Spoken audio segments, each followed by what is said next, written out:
For Calgary Fish Creek, followed by the honourable member for Dunvegan Central. Thank you, Mr. Speaker. Mr. Speaker, it's shocking to hear about the large number of cases of elderly and disabled abuse that is occurring in our own government. Over 1,000 cases of abuse were discovered since 2005 after a FOIP request. And how does the Seniors Minister respond? He claims responsibility for asking them to call in their complaints.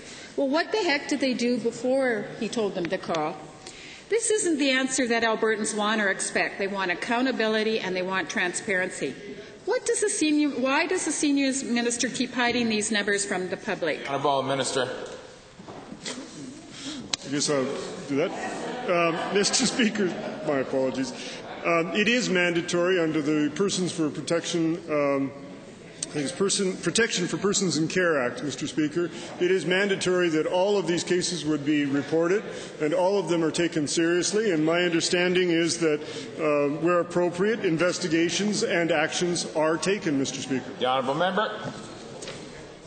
Given that last year the Premier promised to enact whistleblower legislation that would increase accountability throughout government, including our group homes, can the Seniors Minister explain why this promise was broken, or is it not a priority for government? The Honourable Deputy Premier. Actually, Mr. Speaker, as the Minister responsible for corporate human resources, we are, in fact, reviewing our processes and we're reviewing the steps that can be taken by employees should they decide to, or desire to report something that they feel is inappropriate.